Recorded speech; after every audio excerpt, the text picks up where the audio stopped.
So the North Pole and South Pole for Earth is different. I mentioned about this briefly. That is, again we are going to study in some more detail later about this, but the axis of rotation of Earth is already tilted by 23 degrees, and we generally call the top one as North and the South Pole. This is for the direction sake, but the magnetic North Pole is opposite, so it is not, it is the South Pole now. The top is the South Pole now because it is magnetic. The magnetic field is somewhat different from the directions that we talk. So we say north south based on the North Pole, South Pole only.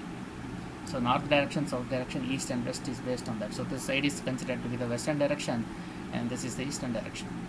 But this axis, the magnetic axis, is tilted by about 11.5 degrees here again further.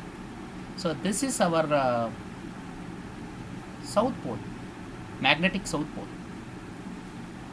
and the bottom is therefore the magnetic North Pole. So Earth is like a bar magnet that is tilted like this, south and north. So any freely suspended magnet, therefore when you have the North Pole of the magnet will be attracted to the South Pole of the Earth's magnetic field, and the South Pole of the bar magnet will be attracted to the North Pole of the Earth's magnetic field. That is why any magnet or compass, when you are using a magnetic needle in the compass to find a direction, that is based on this. So when your compass is showing you north, because that is attracted to the South Pole of the Earth's magnetic field, and therefore here northern direction, so that is matching with the northern direction, north south. So that is how the magnet is able to show us the directions. So in fact, even in BC times, 400 BC around, I think Chinese started using compass. Chinese astronomers, they were starting to use, and travelers mainly, Chinese travelers, a lot of them were traveling all around the world, even to India. Travelers have come in ancient times. They were all using this technique of finding directions using a magnetic needle. Needle means it won't be sharp actually, it is actually a magnet, and perpendicular to that there will be a needle. So it is a bar magnet that is showing you north-south, and you will have east-west direction shown like this. So this is how the compass works, right? So here Earth's magnetic field, they are asking us to compare this with Earth's magnetic field. How can we compare that? See, compute the magnetic field that we have computed. It is 2 into 10 power minus 7 Tesla. But when it compares to Earth's magnetic field, it is 100 times smaller roughly, 50 times actually strictly speaking. But this value is also not very consistent. Earth's magnetic field differs in different regions. So B, when I say it is approximately equal to 10 power minus 5 Tesla. So if you compare that, this is about 100 times less. The magnetic field carrying produced by a current carrying wire of 1 meter length and having at a distance 1 meter, having a current of 1 amperes. Right. The next question, calculate the magnetic field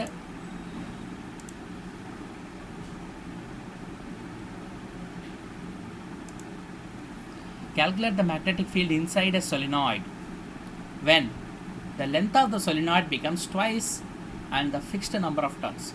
So number of turns is fixed, length is made double. That is the first case.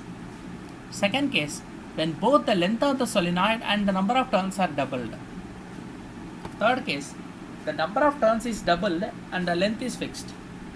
These are the three cases they are asking us to find the magnetic field of a solenoid for. So we know the simple formula for magnetic field of a solenoid, that is B is equal to mu naught small n into I. Small n is nothing but a number of turns per unit length. So in most problems, if length is given, you have to use this formula. B is equal to mu naught capital N divided by the length multiplied by the current I. So you will get this formula. Now, because why we want to use this formula, here both the length and the number of turns are changed constantly for three cases. So in the first case, length is 2L, number of turns is fixed N only. So if you double the length here, what will happen? The magnetic field will become half. So even if you increase the length by 2 times, the magnetic field is reducing for the solenoid. This is a very important result that you have to remember. And next case is both the length and number of turns are increased. No change, because numerator also 2, denominator 2. So number of turns as well as length, if they are increased, then you will, and that too particularly doubled, they are both increased by 2 times, then your magnetic field remains constant. So this may be asked in some bits, very important. You have to remember, or you can work out there only. The last one is, if the length is kept fixed or constant and only the number of turns is changed, that is n becomes 2n now. Now magnetic field will double. So magnetic field increases when number of turns increases and decreases when length increases. So inversely proportional to length, directly proportional to the number of turns. So you can see that for a given solenoid, if magnetic field originally is B, it can become half B or 2B, depending on whether you increase the number of turns or whether you increase the length. When you increase the length, magnetic field will reduce. When you increase the number of turns, magnetic field will increase. That is the inference we can make out of that result. Right, next question. A 2.5 millimeter copper wire is carrying a current of 33 amperes and the current is uniform, because what happens if it is non-uniform is our next problem. This is uniform, so we are lucky that we can directly calculate, because if it is non-uniform, generally the current density will be given and we have to integrate and find out the current. So current we cannot directly take that, but in this first problem it is just simple. It is uniform current density and therefore the current value is 33 amperes throughout the wire. Determine the magnetic field inside the wire. Now inside the wire, yesterday we discussed only for a solid cylinder inside is possible. We yesterday discussed that for a pipe inside is 0. For a thin wire, no meaning of inside. We cannot tell what is inside. Inside there is nothing, it is a thin wire. And for a solid cylinder, which we call rod, for that it is a wire, thick wire actually. For that there is a magnetic field inside the wire also and outside also. We derived 2 expressions for that also. So now they are asking us to give the magnetic field inside. How much inside? 0.5 millimeter below the outside surface. So here see, the radius of the wire is capital R and the radius is 2.5 mm. That is the meaning of this. A 2.5 mm copper wire, if they say, that means it is radius. So a 2.5 mm copper wire carries a 33 ampere current. So what is the magnetic field? 0.5 mm below the surface. See, below the surface means from the outside layer you go one layer down and you draw an ampere loop, dotted line. That dotted circle is the ampere in loop. That has a radius small r. The original radius of the wire is capital R. The wire is carrying a current of 33 amperes. Now what is the magnetic field at this circle? Because that position is uniformly same magnetic field all around. It's a circle. It is at equidistant from the center. Small r is the distance, radius. So simple. This loop can be considered as the ampere in loop. So this circular loop is the ampere loop. So we can apply the formula B dot dl is equal to mu naught I enclosed. So left side we know B into 2 pi r, because if you integrate dl around the closed circle you will get 2 pi small r. Right side mu naught I into I enclosed is how much? Now we have to see that, right? I enclosed is how much? Total current is I enclosed is not the whole current, because you are drawing a circle, therefore you are taking a now cylinder with a smaller diameter. The original cylinder is capital R. The cylinder that you are drawing, because of the ampere in loop, that is a smaller cylinder, so it will not carry all the current. Some current is left outside of it. So that current is the I enclosed now. That I enclosed will be proportionate to the area of the inner cylinder. So inner cylinder area is pi small r square. Outer cylinder area is pi capital R square. So the inner cylinder current is I enclosed. The outer cylinder current is capital I. So I enclosed divided by the total current. That is, the current enclosed to the total current is going to be proportional to the area enclosed in each case. So the smaller area is pi small r square. The original area is pi capital R square. That ratio if you do, you will get I enclosed as I times r square by capital R square, because pi and pi will cancel. So this is the current enclosed. So you substitute that for the current enclosed in this formula of Ampere's formula. and left side r square, right side r are cancelling. So effectively you have B is equal to mu naught by 2 pi into I into small r divided by capital R square. This is how you can get the magnetic field. Now numbers are the just a substitution. They are given mu naught, you know, constant 4 pi into 10 power minus 7. Current is given as 33. Radius you are taking somewhere. Where you are taking? You are taking where the magnetic field is required. Magnetic field is required 0.5 millimeter below the surface. So the small r is from the center going to be 2 mm.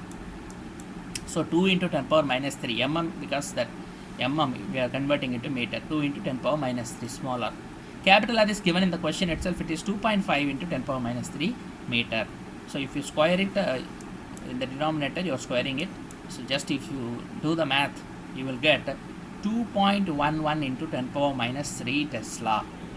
And 10 power minus 3 Tesla is called millitesla. So 2.1 millitesla, that is the magnetic field for a wire carrying a current of 33 amperes, having a thickness of 2.5 mm, but not at the surface or not outside, inside, not, that is also inside at a distance of 0.5 mm below the surface. From outer surface, if you go 0.5 mm deep, this is the magnetic field. So we know that therefore whenever there is a thin solid rod, the magnetic field varies inside continuously. It is not constant. So this result is giving us only at a distance of 1.5 mm from the top surface or 2 mm from the center. That is the conclusion we can draw. Right. Next, let us see this problem.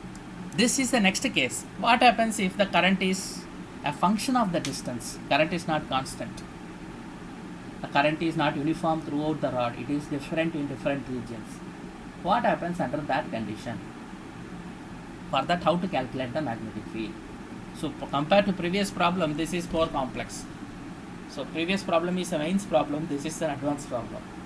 So we have to be able to work out whenever this problem is also asked by doing the integration. Now that we are familiar with integration, we have done time and again a lot of integrals. This should be easy to understand if you just follow this.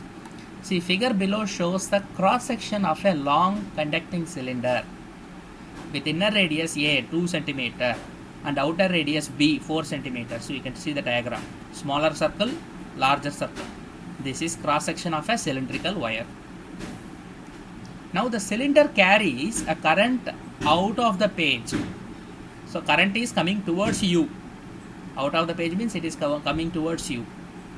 And the magnitude of the current density in the cross section of the wire is given by small j is equal to, current density is j, I by A. So small j is equal to C times R square, where C is some constant that is given as 3 into 10 power 6. That is C. So current density now varies as function of R, and that too it is proportional to R squared. And R in meters, R is in meters only, units is meter. It is the radial distance from the center. From the center of the circle towards the radius, towards the circumference. Now what is the magnitude of the magnetic field B at a point that is 3 cm from the central axis of the cylinder? So here A and B are two radii that are meeting at the center, right? From the center, if you move 3 cm, what is the magnetic field? That is the question. Now it is compare this with the previous problem. Previous problem they asked 2.5 mm diameter or radius, 0.5 millimeter inside. Here from the central they are giving 3 cm. So here also we have to calculate magnetic field inside the current carrying rod. Now you can see that these two are long conducting this thing, cylinder, and radius is A is 2 cm, outer radius is 4 cm. So A and B are 2 and 4. We want a magnetic field at 3 cm, which is in between A and B. So you can draw your Amperian loop in between A and B and try to find out the magnetic field. That is how you have to approach this problem. So I can see this. I have drawn a circle, inside circle A with radius A. Then the outside circle we know is a radius B. In between A and B I have drawn a red color circle which I call AL. AL is Amperian loop. that has a radius small r. Now I can integrate and get the magnetic field. That is the whole point. So the magnetic field in this case is therefore symmetric. Why it is called symmetric? It is a wire and the wire is having current and current is coming out of the page towards you. Now magnetic field will be therefore pointing radially outwards. That is, it is going to curl around this wire symmetrically in all directions. So we are choosing a circular Amperian loop coaxial with the cylinder. From the center we have drawn Ampere loop to calculate the magnetic field in this case. So we know the formula Ampere current law, Ampere circuit law rather, is integral B dot dl is equal to mu naught I enclosed. Here what is I enclosed? I enclosed is not a constant current that is given here. It is a varying current density J. So current is current density J multiplied by the area. So integrate you have to do, because it is J is a function of R. So if you have to do integral J dot dl to get the current, J dot dA is equal to, J is given as C into R squared, multiply that by that small area that you are selecting. What is that area actually that you are selecting in this case? So you have an inner cylinder, you have an outer cylinder, right? Yeah, the inner cylinder radius is A, the outer cylinder radius is B. You want a magnetic field at a distance which is in between the two cylinders, at a distance here. So you are drawing your Ampere loop at that point and you are trying to get the magnetic field at this point. I mean any point on the circle, because all the points on this circle are 3 centimeters from the center. It is between A and B, because A is 2 and B is given as 4. I think mm or cm, maybe. Right, now what you are going to do here in this case? Now somebody is coming around.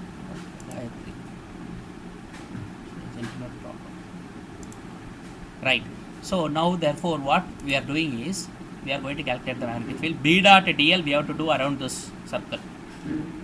Now we know the directions of B and dl, right? Suppose if B is like this, that is magnetic field is curling clockwise at every point, dl is generally taken parallel to that only. So B dot dl is 2 parallel vector, so it is B dl cos theta, which is B dl cos 0, because the angle between B and dl is 0 here. Whatever is the direction of B, that is the direction of dl also at every point. So we get effectively B dl. But here current is coming out of the page. If current is coming out of the page, the magnetic field is not rotating clockwise, but magnetic field direction now is anti-clockwise, because you have to put your finger curling and then it is anti-clockwise. Therefore, now B and dl are anti-parallel. This is called anti-parallel. That means B dl cos theta is 180 degrees. That is minus B dl. So left side there is going to be minus sign. So if you want to make left side B dot dl as a plus sign, then your right side is going to have a negative sign because of that. So please remember this point. Okay, right, that is why we are getting a negative sign. We are going to get a negative sign here, right? Next case is the direction is important, therefore the sense of the current and the magnetic field is important. Right, next question is, we want a magnetic field at this point on the circle, so we have to apply Ampere's law, but we have to integrate the current density. Current density, because they are giving J as a function of R squared. So we have to do J dot dA first integration to get current enclosed. Now this area dA, what area they are talking about? They are talking about the area of the surface, crossed surface. So how to get the total area of this cross section? Because this is some radius 3 we have taken. They are asking at 3, so we are taking a circle of 3 millimeter radius, I think, right? 3. So we want the total area there. So we can, how to get the area of a circle? Integrate by integration. All we have to take is, we have to take a small ring of some radius, let us say r, and some thickness dr. So that area will be 2 pi r dr. We have done this technique even where we have done already. We have done even in electrostatics also. Electrostatics also, we have found electric field due to a circular disk. There we have taken ring and then integrated to get the area of the disk, circular disk. Here it is same here. So here it is like a strip. If you cut the strip, you will get a rectangle. Rectangle length is the perimeter or circumference of the circle, that is 2 pi r. The thickness is dr, that is the length into breadth. So this is like the length and this is like the breadth of the triangle. L into B is the area of the triangle. So to get area, we have to therefore take dA as 2 pi r into dr and then multiply that with the j. That is what we are going to do. So basically here you can see that therefore j is cr square and that small area element dA on this surface is 2 pi r dr. If you just take the constants out, 2 pi c is constant, so you are taking it out. You are going to integrate r cube dr, that is going to give you r power 4 by 4. So integration, after integration, you will get r power 4 by 4. Limit is, you are integrating from a to r.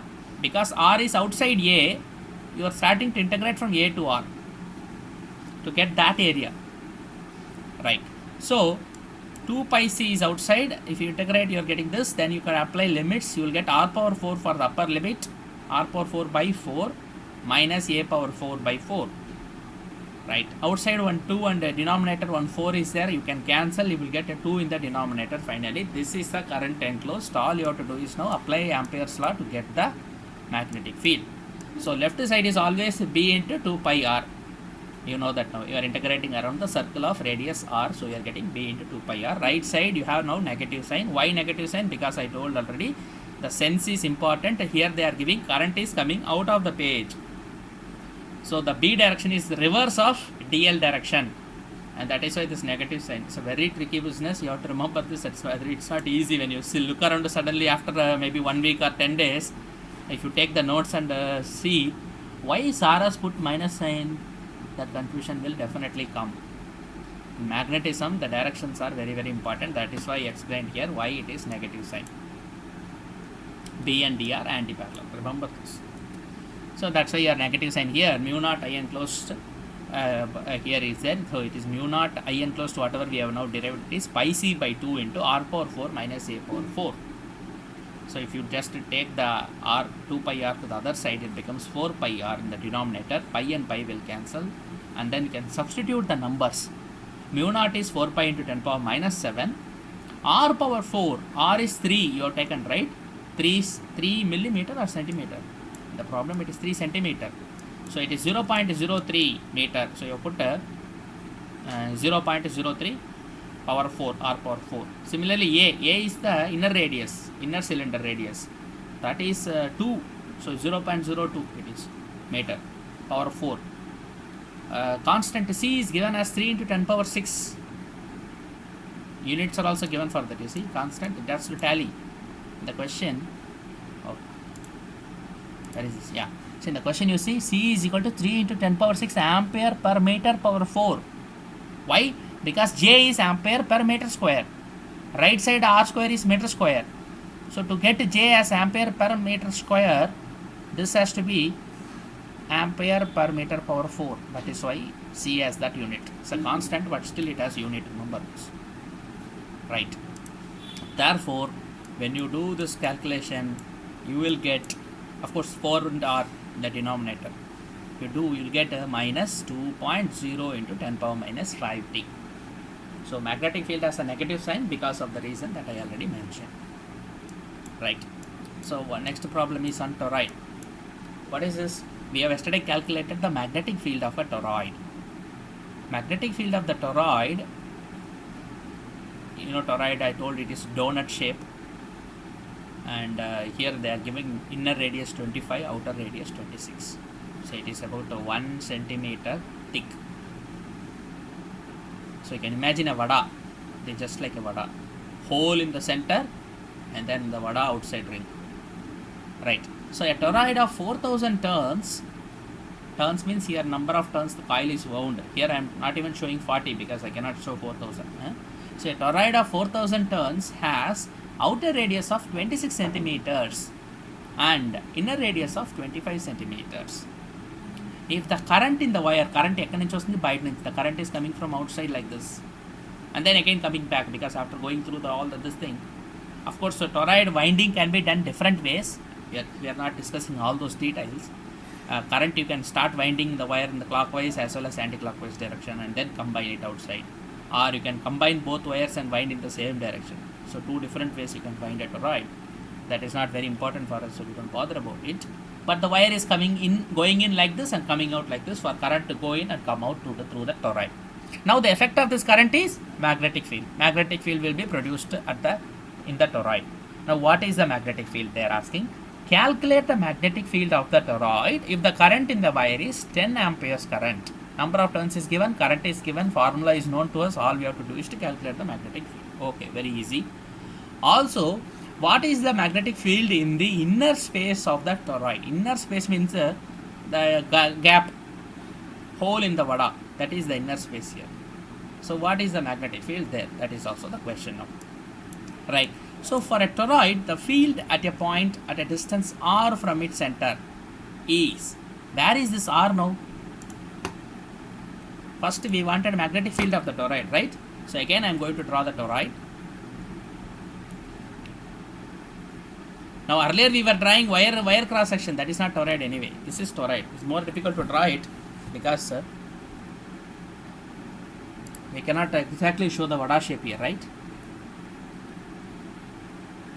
So we are drawing two concentric circles. Assume that this is the toroid. Now we want a magnetic field in this region. So how can you imagine this? All I told you is solenoid you have to bend and join. Or you can take any cylinder, pipe or anything. Water pipe may be there at your home. Any other thing you may have. Just take a piece of pipe, bend it, join the end. Two ends if you join, that is the toroid. Now inside the cylinder, what is the magnetic field? That is the question. This is it's a round cylinder. Inside the tube, what is the magnetic field? That is what they are asking. And also they are asking what is the magnetic field here. So we want a magnetic field at these 2 points. What is the magnetic field here at a distance r? What is the magnetic field maybe inside the r? So this radius from the center to this point is, let us call this r. That is what we are going to do now. Right. So these things are given as 25 centimeter and 26 centimeter. So the formula we derived yesterday is mu naught Ni divided by 2 pi r. Here what is this r? How will you take r? It is like outer radius and inner radius, right? So the average is the r distance, because they have not specifically mentioned any point on the toroid. What is the magnetic field of the toroid? So generally it is mean somewhere inside the tube. So at the center of the tube generally we will take. Center, how can we get? Average the two radii. 25 and 26, if you take average, you will get a 25.5. So at a distance of 25.5 centimeter from the center, what is the magnetic field? That is what you are going to calculate. So it is written in meters as 25.5 into 10 power minus 2. Now length of the toroid. Toroid length ante ardham enti? Cut this toroid, open it, you will get a cylinder. What is the length? It is going to be, if this is r, this is going to be 2 pi r. That is the length of the toroid. So here you are getting therefore mu naught Ni divided by 2 pi r, that is the length. So L is equal to 2 pi r. Therefore, if you calculate the length of the toroid, it is 2 into 3.142 into r is 2 to 25.5 into 10 power minus 2. So if you multiply this, you will get 51 pi into 10 power minus 2 meters. This is the length of the toroid. Now small n we want. Small n is capital N by L or capital N by 2 pi r. So you do capital N by 2 pi r. If you get something. Now therefore you can directly write P is equal to mu naught Ni, because now it is like a solenoid, right? So you can write through the solenoid formula also. So mu naught N into I. This is the magnetic field due to that. That is going to be mu naught is 4 pi into 10 power minus 7 into N is this previous expression 4000 divided by 51 pi into 10 power minus 2. 4000 is the number of turns they have given in the question. 4000 turns. A toroid of 4000 turns. So we are using that number and then multiplying that with current given 10 ampere current, so 10. So if the powers and all, if you properly cancel and multiply things, you will get the answer 31 millitesla. That is the magnetic field due to the toroid. Now what about the magnetic field at the center? I have not written that. So they are asking what is the B in the inner space of the toroid. Inner space magnetic field is 0. Please remember this. So in this region B is 0. Magnetic field inside the toroid is 0. No magnetic field. Because the wire is curling like this, right? Curling wire like that. And magnetic field is at the center because current is passing like this in the wire. Magnetic field is going to be like a solenoid only. If current is passing in the solenoid like this, magnetic field direction is like this. So center magnetic field will be there in the solenoid. Outside magnetic field is not there. The same way for toroid, at the center here no magnetic field. Only magnetic field is in the tube. Inside the tube of the toroid only magnetic field will be there. Right. Next we are going to discuss some concept, that is motion of a charged particle in an electric and magnetic field. We have already discussed the force alone. So now all those concepts we need now, because we have to further proceed and study the effect of electric and magnetic field on charged particles. So far we know only the force, which is called Lorentz force. That much we know already. Now because of the Lorentz force, what is the direction of motion of the particle, how the particle will move, all this we have to now discuss in some detail. Right. So here you can clearly see that we already know that the Lorentz force is having two parts.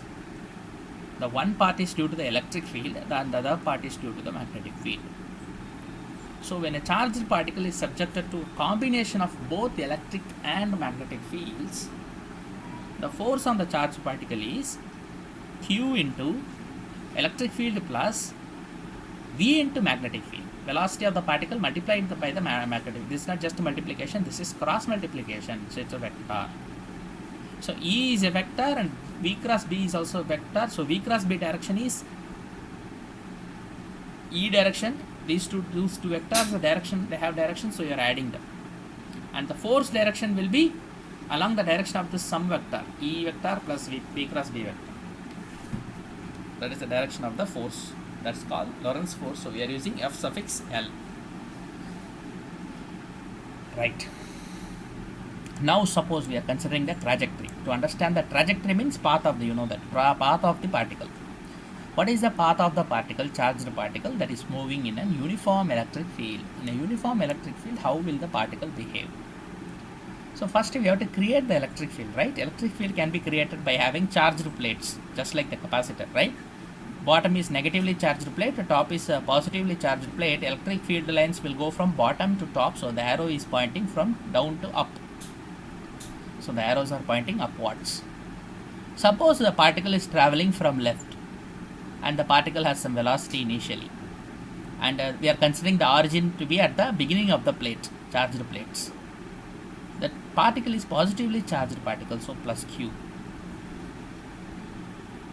Now the particle will undergo some deflection because of the effect of the force on the particle. The force is due to the electric field. So that is this Q dot E, Q into E force. That is called Lorentz force, and therefore that will push the particle away from its path. Why? Because it is acting perpendicular to the direction of motion of the particle. The particle is coming from the left. the field is from bottom, so it is going to push it towards the top, towards the negatively charged plate, right? So basically it is like telling that the negative charge will attract the positive charge, so because of the attraction the particle is moving like that. You can assume like that also.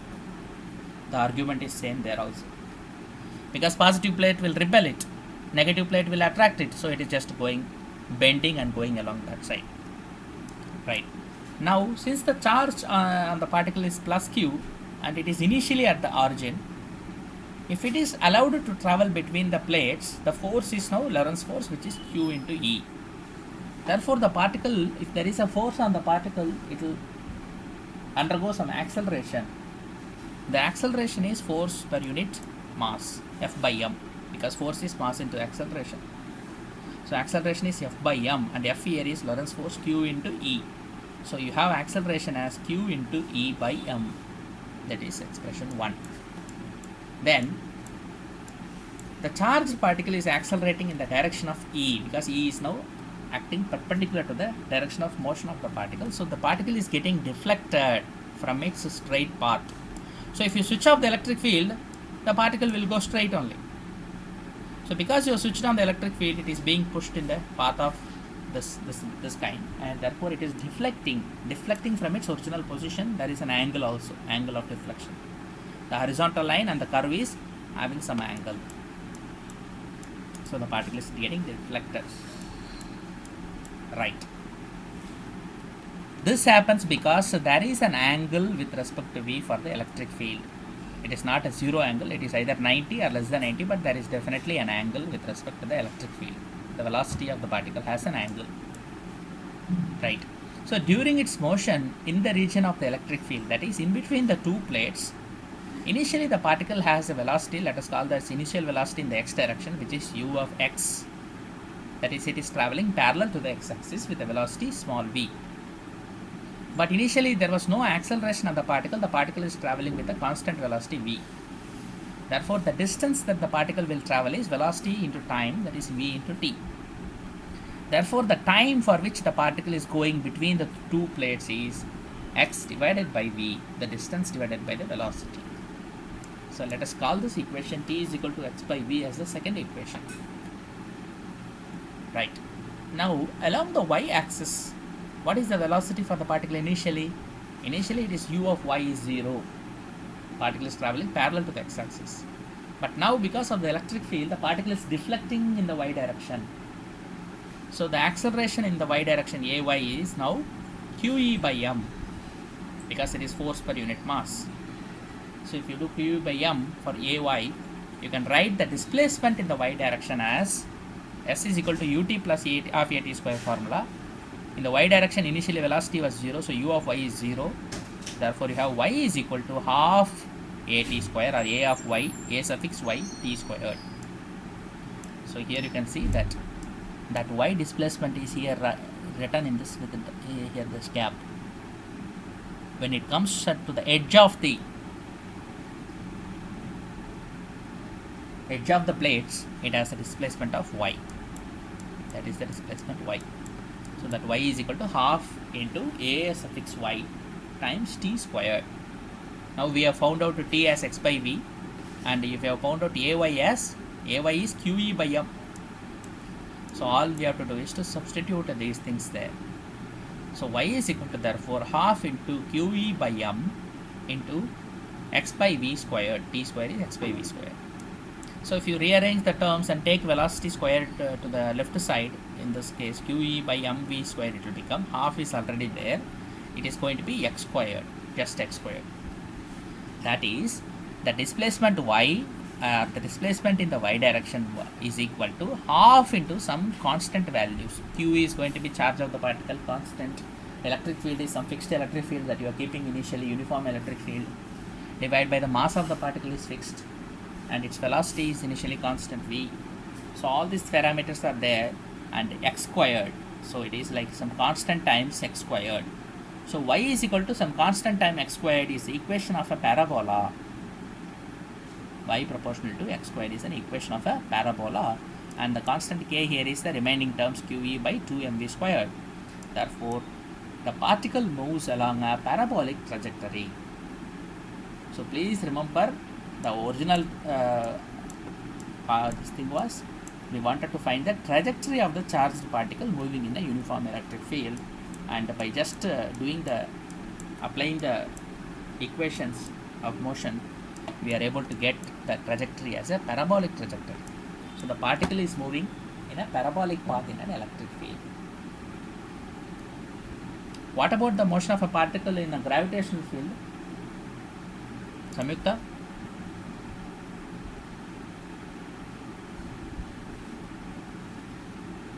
Samyukta? Sushrita?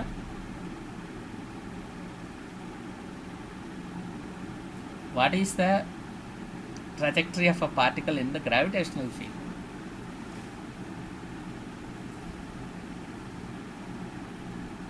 Kirti?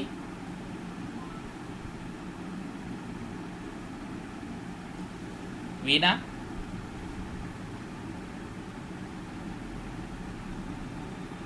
Veena? First year concepts you cannot forget, because our main exam will be on both syllabus, first year and second year. Samyukta, where is she? She is not even answering. Balaji, the girls are not responding. Balaji will answer, you see. Balaji చెప్పు, trajectory ఎలా ఉంటుంది gravitational ఫీల్డ్లో ఒక పార్టికల్కి trajectory ఎలా ఉంటుంది? ఇప్పుడు electric ఫీల్డ్లో మనం చూసాం కదా పారాబోలాని, ఈక్వేషన్ ఆఫ్ మోషన్ డిరైవ్ చేస్తే మనకు పారాబోలా వచ్చింది కదా. గ్రావిటేషనల్ ఫీల్డ్లో ఎలా ఉంటుంది trajectory?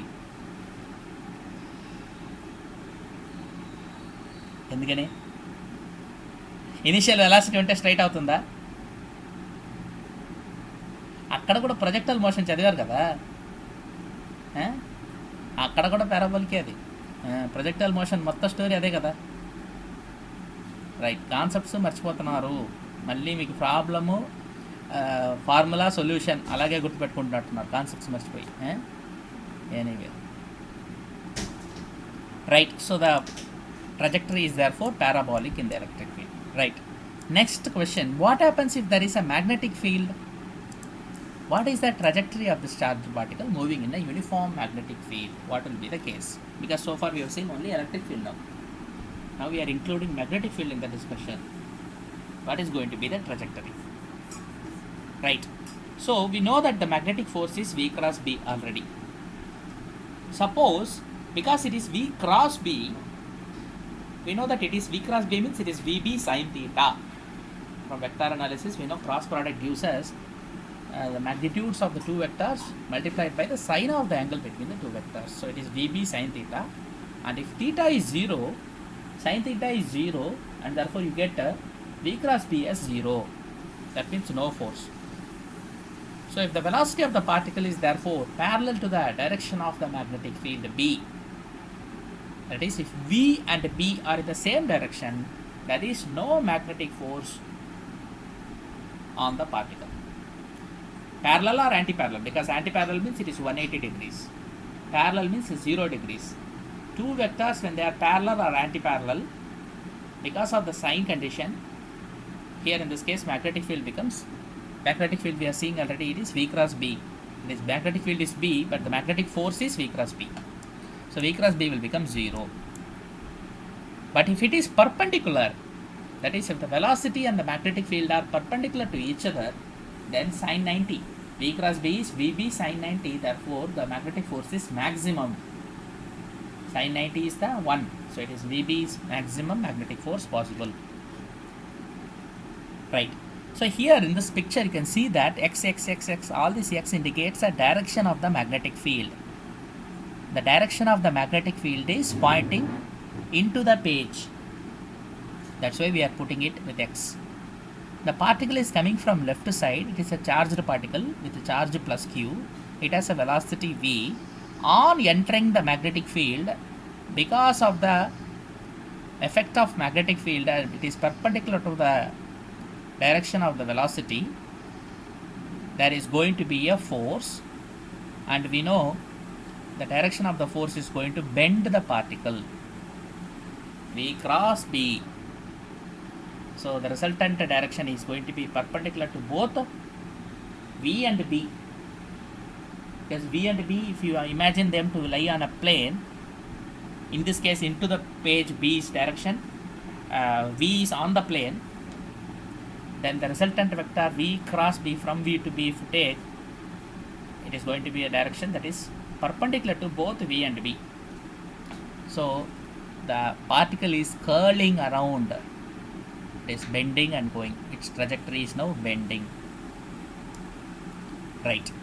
So if suppose here it is V is making 90-degree angle with B, then we are saying it is bending.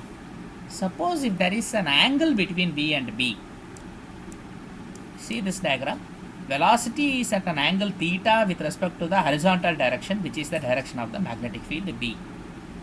Under this condition, what will happen, we have to see. Under this condition, the particle will make what is called a helical path. Helical and spiral, solenoid lagane, spiral path, spiral or helical path. How it is happening? There are two components to velocity when it is making an angle, right? Velocity vector V is making an angle theta with the horizontal, so the horizontal component is V cos theta, the vertical component is V sin theta. Now the V sin theta is perpendicular to B, and therefore because of that, initially we saw when V is perpendicular to B, it will go in a circular path. So this vertical component will be affected by the magnetic field, and that will take the particle in a circular path.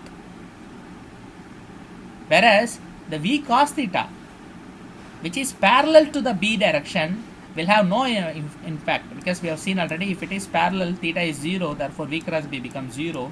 So no force in the horizontal direction, only force in the vertical direction, that will try to take the particle in a cyclic path. Therefore, put together, what will happen?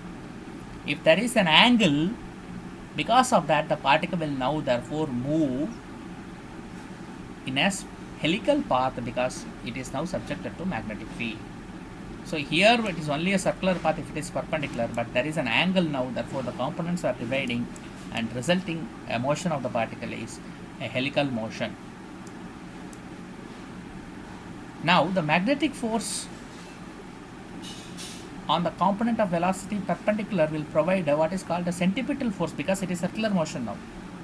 So that will give centripetal force to the charged particle, and that will help the particle to travel in a circular trajectory repeatedly, because it has a velocity anyway in the direction also. In the direction of B also it has a velocity anyway.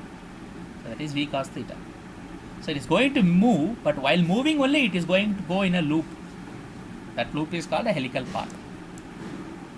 So what we can therefore do is, the magnetic force is QVB. We know that it is Q into V cross B. So if you take only the perpendicular component of V, that is QV perpendicular into B, that is going to give the centripetal force that is going helping the particle to go in a circular path. So the centripetal force mV perpendicular square, or mv square by r, is equal to QVB. So the radius of the circular path, how much it will be? That r is, if you take r on one side, v square and v are cancelling, one v will remain. So you will have mv divided by qb. This is a very, very important formula. The radius of the particle in a circular path. They will ask you to calculate this radius in problems. Again, we are going to see another application next of the same thing. Of the same concept, we are going to see an application next. So this allows the particle to therefore go in what is called as a helical path. So the particle is moving in a helical direction, even if it has a horizontal motion also. So together, one circular and horizontal motion, if we combine, then the resultant is a helical path. So initially we saw with the electric field, the path was just a deflection or a parabolic path. But in the magnetic field, circular path is possible if the direction of velocity is perpendicular to the direction of the magnetic field. If the direction of velocity is parallel to the direction of the magnetic field, then no magnetic force on the particle. the particle is undisturbed. And if there is a component of velocity that is perpendicular to the direction of the magnetic field, then the path of the particle is helical. So you have to remember all the three cases separately. And then applying this, we are able to now calculate what is called as the radius of the particle in a helical path. So the radius of the particle in a helical path is therefore given by this expression mv divided by q into b. This formula they will ask you to use in any problem. You have to remember this one, because they will give you a charged particle of 2 electrons or 1 electron, or a proton with mass this much, having initial velocity this much, velocity vector they will give again. Remember this. And all these are vectors. So b vector they will give you, b vector they will give, v vector they will give. They will ask you to calculate the radius in the helical path. So that will be a direct question, right? Because this is going in a circular motion, you can also define the angular velocity for this particle omega. The angular velocity of the particle omega is therefore v by r. We know r omega is v. So v by r is angular velocity. That is the perpendicular velocity in this case is, we are already here qb by m, because you are just dividing it by r. So if you take r in this right side and v you keep it there only, then the remaining terms you take it to the left side, you will get qb by m. So the angular velocity turns out to be q into magnetic field divided by the mass, right? Now therefore you can define what is called frequency, because omega is 2 pi nu or 2 pi f. We are taking f here symbol.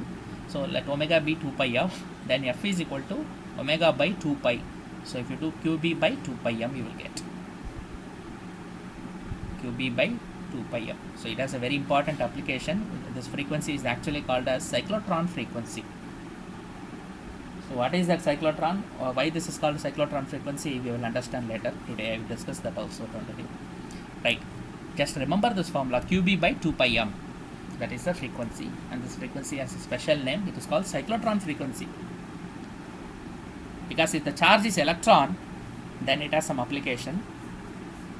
So one can call this cyclotron frequency. That we'll see later.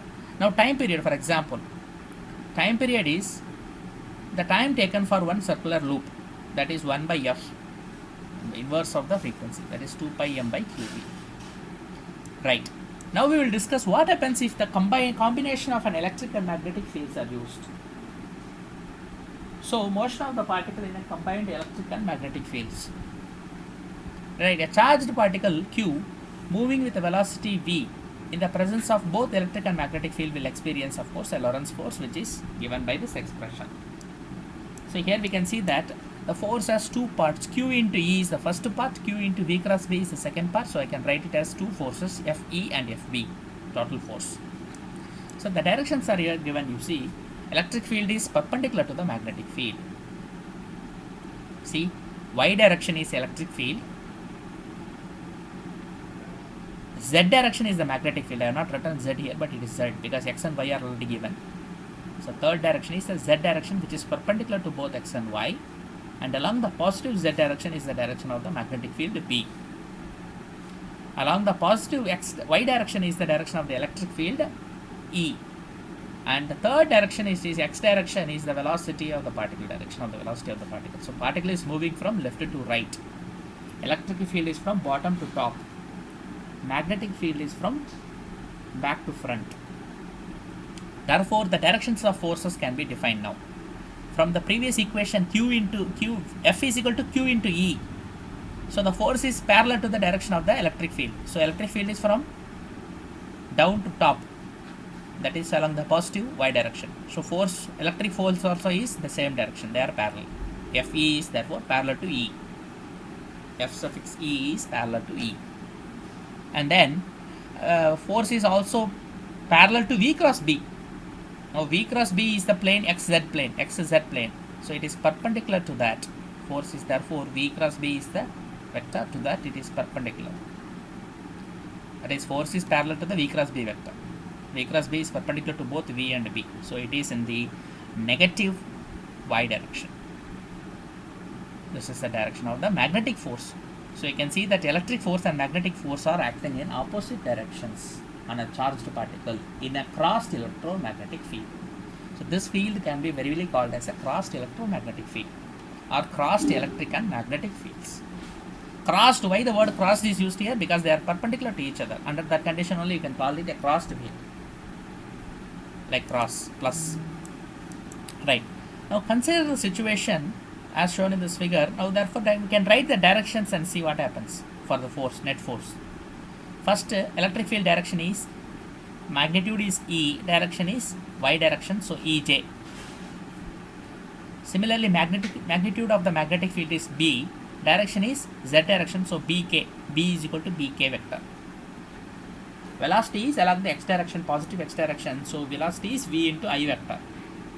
All are vectors, so we have to get the force vector. Force vector is, of course, Fe you can write Q into E, that is Q into EJ, because J is the direction of electric field E. Similarly, magnetic field is Q into V cross B. V cross B is Q into V direction is Vi cross B direction is Bk. So I cross K. So I cross K is minus J vector, because Ij, Jk, Ki. Ki is J. Here it is I cross K, so it is minus. So minus J. Product is Q into V into B. That is the force. So here V is missing. You have to correct it. It's minus QVBJ. Right. So if you combine the force, total force F is Q into E minus S comes, so minus VBJ. Because this is J. This force also J. One is negative J, other is positive J. So resultant is J direction. So QE minus VB along the J direction. Right. That is the net force on the particle. Right. Therefore, the E and B are therefore in opposite directions as shown. That is their thrust actually here. So suppose if you equate it, because these two forces are acting in opposite directions, right? Force Fe and Fb. So if you can make the two forces equal, the particle can be held in balance. That is, the force, net force on the particle can be made zero, and therefore we can assume that the particle will travel undeflected. Without any deflection, the particle will travel, because otherwise we see the net force is on the J direction. J direction means the particle is originally in the X direction. If the force is on the J direction, it will deflect. To avoid this deflection, you can make it electric and magnetic field equal. If you can make it, then you can allow the particle to go undeflected. In fact, that is done in an application called velocity selector. What is this velocity selector? All you have to do is, the velocity should be therefore ratio of, because you have to equate these two forces, right? Electric force and magnetic force. So if you equate the electric and magnetic forces, QE is equal to QVB. Therefore, Q and Q will cancel. Velocity becomes equal to E by B. This is the condition for an application called velocity selector. What is that velocity selector?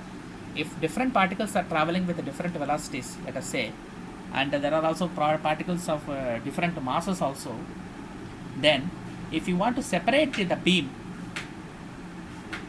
if you want to separate a beam of particles from a collection, a mixture of particles, then you can make the electric field equal to the magnetic field. By doing this, a particular velocity is selected, where velocity is equal to E by B. So this application is velocity selector. That is a condition for the particle to go without any deflection. Right. So I was already talking about this frequency and the time period under here. You can see that clearly. Here we can see that we have derived in the previous thing a circular motion we have obtained, right? So here the path is helical path. I told that this is like a circular motion where the particle has a centripetal force. That is because the magnetic force QVB is equal to mv square by r. So here we are talking about all this force on the particle and all. For a practical application, we are going towards that only now. But here first we have to understand therefore that the magnetic force is equated to the centripetal force, because there is a circular motion due to the magnetic field. And then we are getting a radius of the path of the particle. That radius is given by mv perpendicular divided by qb. That is the radius that is obtained for us. So the angular velocity also is defined for a particle. Therefore, it is possible for the particle to be continuously, therefore, rotated in a circular path, because we are defining an angular velocity as well as a frequency. Frequency means there is a repeated circular motion of the particle. Then, because we have studied circular motion in 11th standard, so you will remember all these things, right? So then there is time period. That is the time taken for the particle to go around in a circular path once. That is 1 by frequency, the inverse of frequency. So I can clearly see that in these expressions, the frequency is controlled by the magnetic field. The time period is also having a relation with the magnetic field. So from all this, we understood that not only we are studying the force on the charged particle here due to electric and magnetic fields, we are also discussing the trajectory taken by the particles in electric and magnetic field, and thereby finally we came to an application called a velocity selector application. What is that velocity selector? If there is a group of particles traveling in different velocities, one can readily control the electric and magnetic field and select that particular particle with that particular velocity.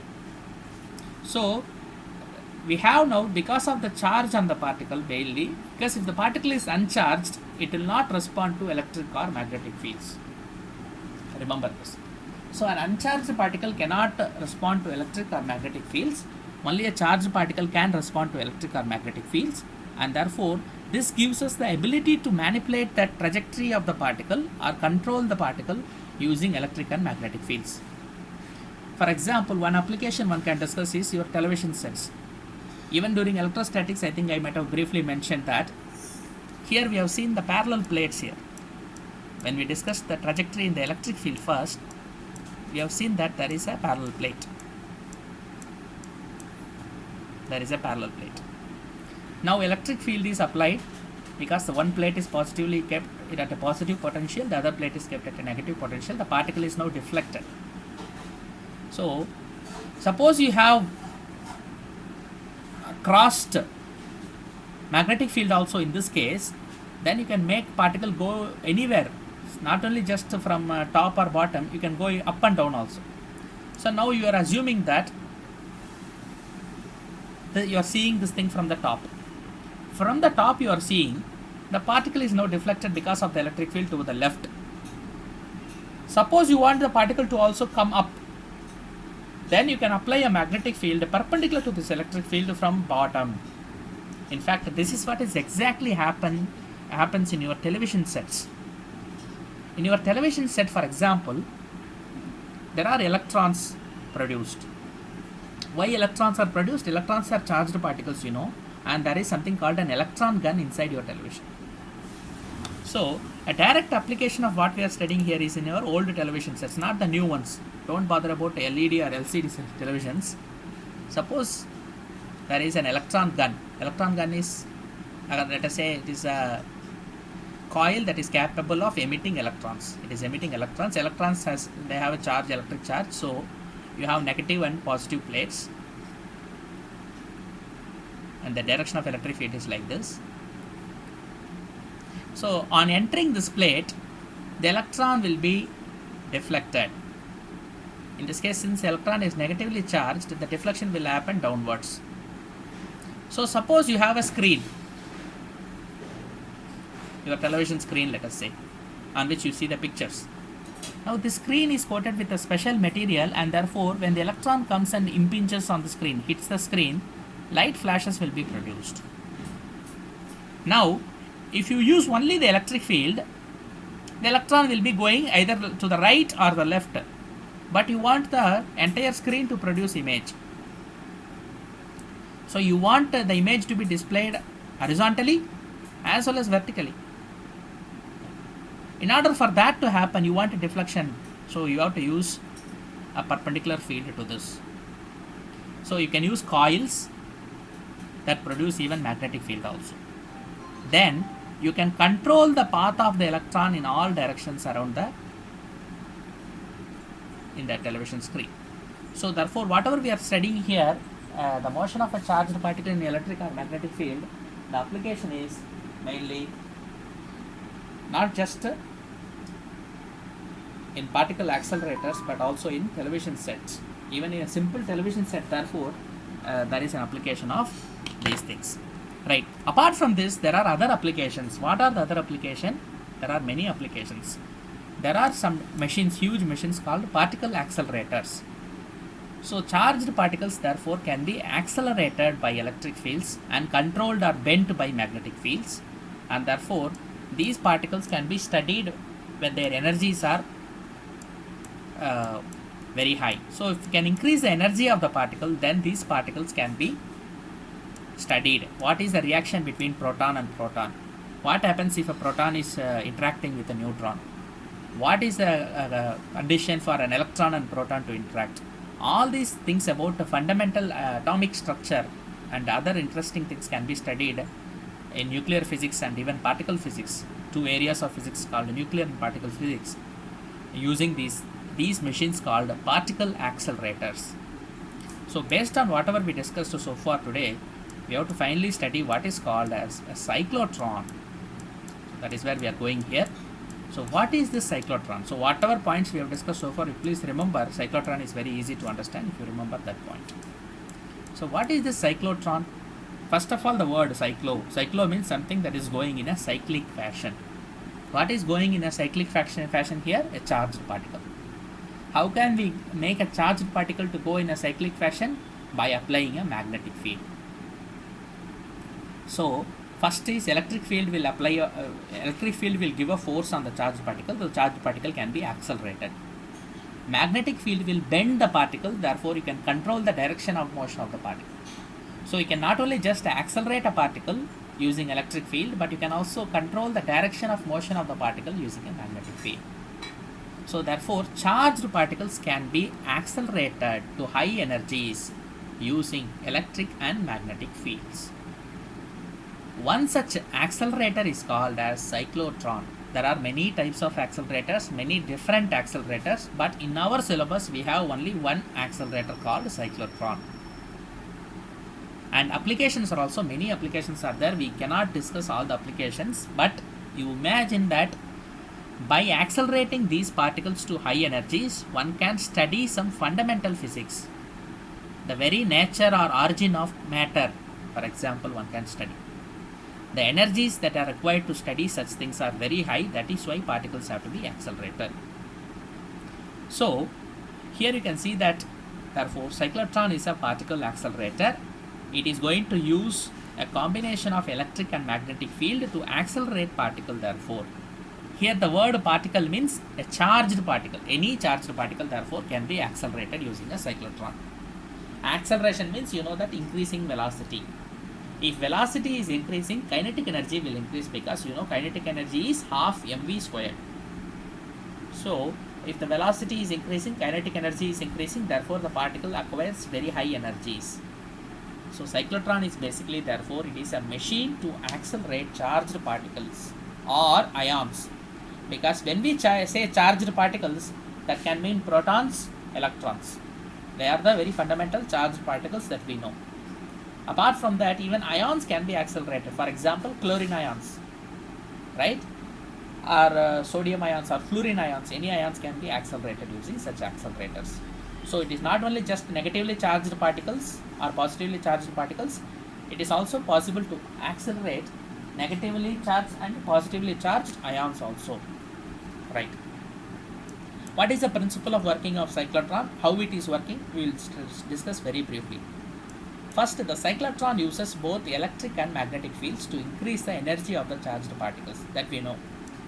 As the fields are perpendicular to each other, they are called crossed fields. Now only we discussed in this previous example what is a crossed field. We understood that electric field is along the y direction, magnetic field is along the z direction. Therefore y-axis and z-axis are perpendicular to each other. If the electric field, magnetic field are applied in this fashion, then we are saying that it is a crossed electric and magnetic fields. Under that condition, we understood how is the motion of the particle, how can we control it, all that we discussed. So here in cyclotron, same thing. We are using a crossed electric and magnetic fields. E and B both are perpendicular to each other. Now what is the construction of the cyclotron? See, it is, you may imagine like it is a huge machine. The entire thing is covered in vacuum. The square portion is completely evacuated. There is no air is inside. It is like a box. Inside you have two D-shaped containers. What is this D-shaped? See, it is looking like a D, alphabet D. One is in this fashion to the right, the other one is to the left. In between there is a gap. So these are actually called Ds. Ds means spelling is D-E-E-S. You can see this I have written here. So it mainly contains two Ds. Now what is applied to the D plates? These Ds are applied, or Ds are connected to what is called as an oscillator circuit. That is an alternating current. We are going to study about alternating current later. But whatever current we are getting at home is AC current, right? That is the voltage is varying several times every second. It is not a constant voltage. DC is a constant voltage, but AC is a varying voltage or varying this thing. Frequency is there for AC. So such a circuit is called an oscillator that is connected to these two Ds. Now some dots are shown here. In the entire square there are a lot of dots. What is this dot indicating? It is indicating the direction of the magnetic field. So the direction of magnetic field is out of the paper towards you. So the magnetic field is out of the paper towards you, and the electric field is applied to the plates.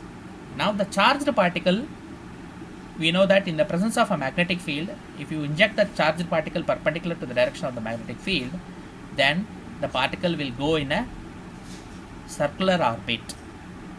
So here I have marked the two D's as D1 on the left and a D2 on the right. So if suppose you are injecting some electrons at the center, then the electrons will be affected by the electric field in the D plate and the magnetic field that is perpendicular to it.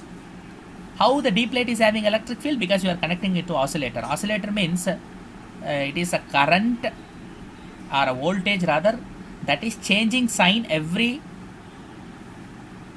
second. Every second, several times it will change sign. That is what we mean by AC, alternating current. So the D plate, for example, this D plate is connected to this oscillator. This oscillator means you know that something that is oscillating several times every second. So what is oscillating here is the voltage. So the D plate will be positive. Initially D1 will be positive, D2 will be negative. Next moment D1 will be negative, D2 will be positive. Like that it can do thousands of times several seconds. Every second it will do thousands of times. That is how we can change the polarity, plus negative, negative plus, plus negative, like that continuously it changes several times every second. That way the particle is constantly made to rotate thousands of times like this in a circular orbit, because the bending is done by the magnetic field and the pushing in the orbit is done by the electric field. Electric field is applied to the plates and the magnetic field is perpendicular to the plane of the paper, so it is bending the particle in a circular orbit. Now you may ask why the particle orbit is expanding. Because it is a spiral thing. From the center the particle is injected with a horizontal velocity. Now it is going to the right first. Why it is going to the right? Suppose if the particle is, let us say, positively charged. Initially the left plate, let us say, is positively charged, the right plate is negatively charged. The positive charge on the left plate will repel this central charge, positive charge, and it will push it to the right plate. Right plate is attractive, so negative, so it is attracting the positive charge. Next moment, because of the frequency of the oscillator, the polarity is changing. The left plate becomes negative, the right plate becomes positive. Therefore, the right plate is now repelling it, the left plate is starting to attract, so the particle again comes to the left. But during this time, the magnetic field is anyway bending the particle. So it is going in a circular path and attracting. Now because of this attraction, it has a force, that is Lorentz force, so that is going to increase the speed of the particle. Acceleration is happening. Because of that acceleration, we know that it is a circular motion, mv square by r, there is therefore a circular acceleration also, the path is therefore increasing. Because of the acceleration, the path is now, size of the circle is increasing. It is going now in a larger circle. Again when it comes here, exactly at the same time you have to change the magnetic field, the electric field, from again positive to negative. Again there is repulsion, it is going to the right plate. From right plate again it is shuffled to the left, right. This is not, see, you imagine doing thousands of times this thing in 1 second. That is the typical frequency with which the particle is shuttled between the two plates, D1 and D2. If it is shuttled between these two plates, D1 and D2, so many times, it is going several thousand times in circular orbit in the D, and finally when it is close to the size of the diameter of the D's, D has a diameter, right? If the particle orbit is matching with that size, you can no longer accelerate the particle. You have to take the particle through what is called as an exit port. The particle has been now sufficiently accelerated. The particle has acquired sufficient energy. So you have to pull the particle out of this machine. Now this particle that is coming out, it may be electrons, it may be protons, it may be other charged ions. Any particle, they will, when they come out, they will have high energies. And when the particles are in high energies, they have lot of applications. Even cancer treatment, one can use this. So a lot of applications are there. We cannot discuss applications, it is not in the scope of our book. But because we are discussing force on charged particles, they have given only one application, that is the cyclotron. And that is how cyclotron works. So we have discussed a simple working of the cyclotron. So how much is the frequency, that is how many times the particle goes around in the circle every second, that is the frequency of the cyclotron. It's called the cyclotron frequency, which is F suffix C, which is equal to QB by 2 pi m. Earlier we discussed the frequency here in the previous case. I asked you to remember that time I mentioned the word cyclotron frequency. You can see this QB by 2 pi m. So we understood how that frequency is achieved here. So therefore directly we have written the cyclotron frequency here. So this is the frequency of the particle. It depends on the magnetic field B. How many times it is bending around in circular motion in every second. If it goes the higher frequency, the energy is going to be high. Therefore the kinetic energy is directly related to this frequency. So it is half mv square is therefore q square b square r square divided by 2m.